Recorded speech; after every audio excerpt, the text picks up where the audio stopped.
सुबह का गाँव जीवन का एक ताजगी भरा चित्र प्रस्तुत करता है।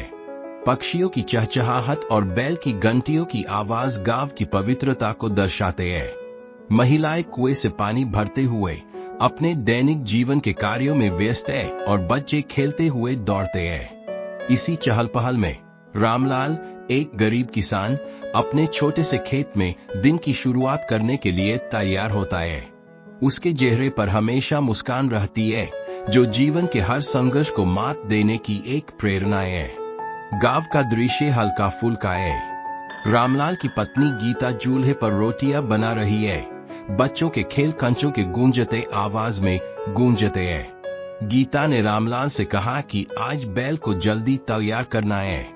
रामलाल मुस्कुराते हुए जवाब देता है कि उसे आलू की फसल देखने का भी मन है। यह सरल जीवन की मिठास और खुलापन दर्शाता है, जहां चिंता और खुशियां दोनों ही एक साथ है। गांव की जिंदगी बड़ी सादी होती है। सुबह खेतों में काम करने, दोपहर में बगीचे की छाव में बिताने का आनंद और शाम को चौपाल पर बैठकर हंसी मजाक करना उसका स्वभाव है। यह सामंजस्य और भाईचारे की अद्भुत मिसाल है।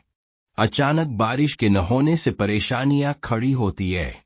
रामलाल और उसकी पत्नी गीता दोनों घर की चिंता करते हैं और संपूर्ण गांव का चेहरा उदास हो जाता है। इस मुश्किल वक्त में सच्ची एकता का प्रदर्शन होता है। गांव वाले मिलकर कुआं गहरा करने और जल लाने का प्रयास करते हैं। बच्चे भी इस कार्य में शामिल होते हैं, अपनी छोटी छोटी बाल्टियों के साथ। यह दृश्य भाईचारे, समर्पण और सामूहिकता का प्रतीक बन जाता है, जहां गरीब किसान भी अपने गांव के लोगों के साथ मिलकर किसी भी चुनौती का सामना करने का हौसला रखते हैं। आखिरकार फसल फिर से हरी होने लगती है और गांव में खुशियां लौट आती है। बच्चे नाचते हैं, ढोल नगाड़े बजते हैं। रामलाल का चेहरा खुशी से खिल उठता है। गीता ने उस दिन की सच्चाई को अनुभव किया, जो बताता है कि जब गांव एकजुट होता है तो हर मुश्किल आसान हो जाती है। यही असली ताकत है गांव की।